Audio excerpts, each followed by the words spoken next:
श्री स्वामी समर्थ तुम्हा सर्वांचं माझ्या चॅनलमध्ये मनापासून स्वागत आहे।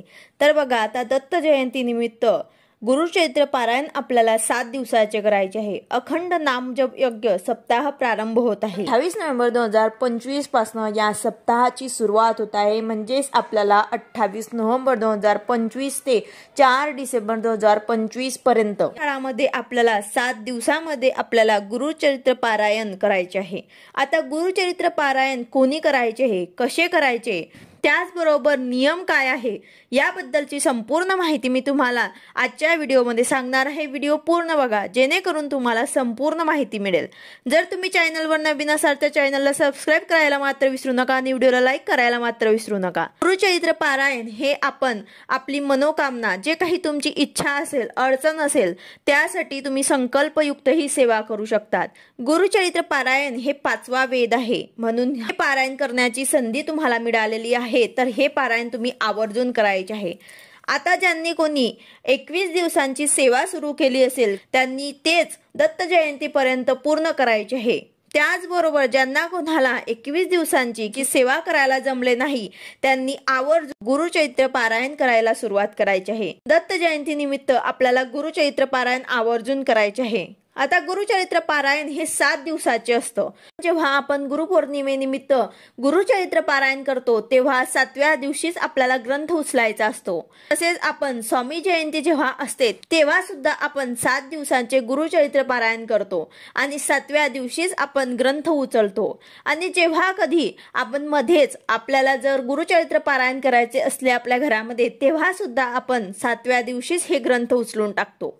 पण जेव्हा दत्तात्रय जयंती येत असते, आता दत्तात्रय जयंती निमित्त आपण गुरुचरित्र पारायण करणार आहे, तर हा ग्रंथ आपल्याला 8व्या दिवशी उचलायचा आहे। म्हणजेच तुम्हाला सत्यदत्त पूजन 5 तारखेला आहे, आपल्याला ग्रंथ उचलायचा आहे।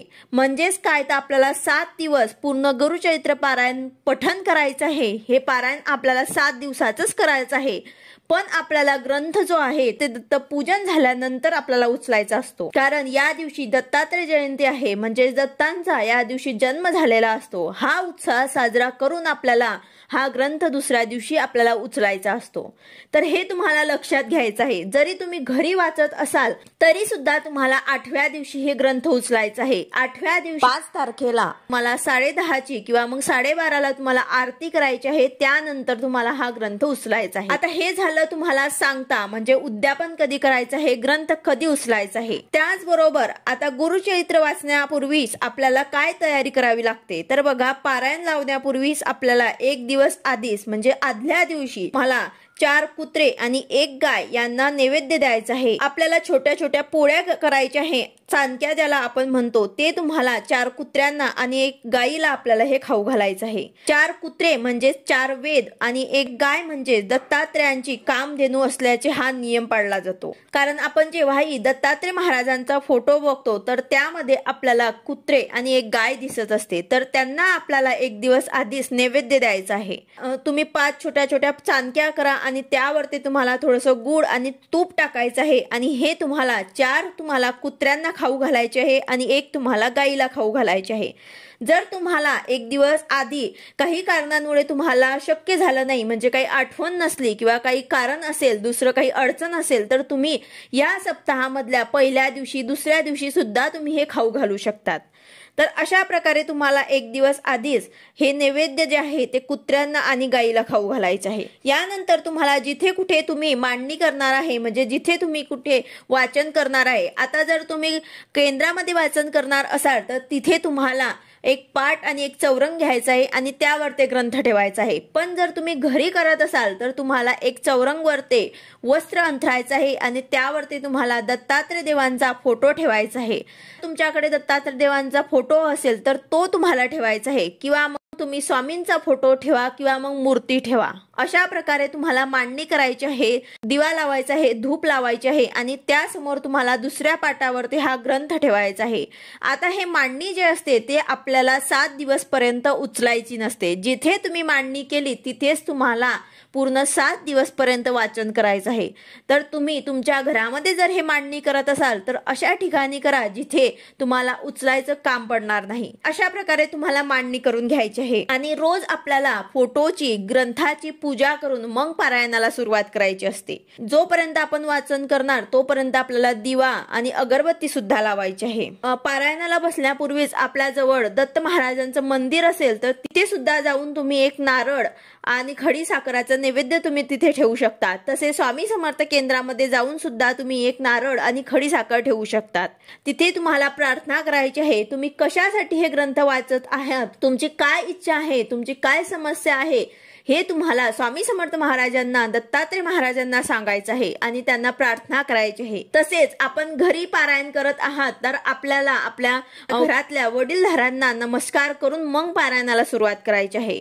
आपल्याला पारायण करताना प्रथम अथर्व शीर्षाचे वाचन करायचे आहे, एक माळ गायत्री मंत्र जप करायचा आहे, एक माळ श्री स्वामी समर्थ जप करायचा आहे। हे सर्व तुम्हाला ग्रंथामध्ये मिळून जाईल आणि त्याचबरोबर नामावली सुद्धा आपल्याला वाचायची आहे। आपल्याला सर्व माहिती त्यामध्ये दिलेली आहे, त्याचबरोबर यामध्ये नियम सुद्धा दिलेले आहेत।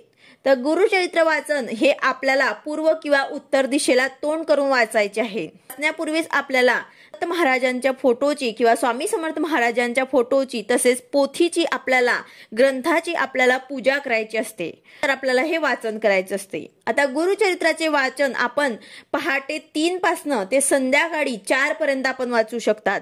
यामध्ये फक्त 12 ते 12:30 ही वेळ दत्त महाराजांच्या भिक्षेची असल्याने या वेळेस आपल्याला पारायण जे आहे ते वाचणं बंद करायचं आहे। श्री गुरुचरित्र वाचण्याच्या कालावधीमध्ये दुसऱ्यांच्या घरचे अन्न घ्यायचं नसतं। आपली आई, पत्नी, बहीण यांच्या हाताचे अन्न आपल्याला खाण्यास हरकत नाही। उपवास यामध्ये करायचा नसतो। दोन्ही वेळेस आपल्याला सकाळ संध्याकाळ एक धान्य खायचे असते। आता तुम्ही कुठे बाहेर गेल्यात तर तेव्हा तुम्हाला तुमच्या खर्चाने, तुमच्या स्वखर्चाने बाहेर जाण्यामध्ये काही हरकत नाही।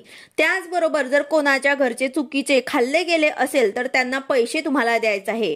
म्हणजे हे गुरुचरित्र पारायण करण्याला बाहेरचे दुसऱ्यांच्या कोणाच्याही घरचं आपल्याला काही खायचं नसतं। पण चुकून जर तुमच्याने काही खाल्लं गेलं तर त्यांना काही पैसे वगैरे 10-5 रुपये काहीही देऊन द्यायचे आहे। चरित्र वाचण्याच्या कालावधीमध्ये पुरुषांनी दाढी वाढवू नये, स्वतःच्या हाताने दाढी करावी। तसेच या काळात चामड्याऐवजी नायलॉन किंवा रबरी चप्पल तुम्ही घालू शकतात। श्री गुरुचरित्र वाचण्याच्या कालावधीमध्ये ब्रह्मचर्याचे पालन करावे। श्री गुरुचरित्र वाचनाच्या कालावधीमध्ये सूतक असणाऱ्यांच्या घरी किंवा अंत्यविधीस जाऊ नये। स्वतःच्या घरी जर कुटुंबात सूतक आले तर अशा वेळेस श्री गुरुचरित्र पारायण दुसऱ्यांकडून तुम्हाला पूर्ण करायचे आहे, अर्धवट सोडायचं नाही। वेळोवेळी घरामध्ये गोमूत्र शिंपडायचे आहे, कारण घरात मासिक धर्म विटाळ आले तर अशा वेळी गोमूत्र शिंपडायचे असते। तसेच दुसऱ्या महिलांकडून तुम्हाला सकाळ संध्याकाळ श्री गुरुचरित्राच्या पोथीला नैवेद्य सुद्धा दाखवून घ्यायचं आहे आणि आरती सुद्धा करून घ्यायची आहे। त्यानंतर रोज रात्री झोपण्यापूर्वी श्री विष्णू सहस्रनाम वाचायचे आहे। गुरुचरित्र पारायण हे 7 दिवसाचे असून प्रत्येक दिवसाला अध्याय किती वाचायचे आहे ग्रंथात दिलेले आहे।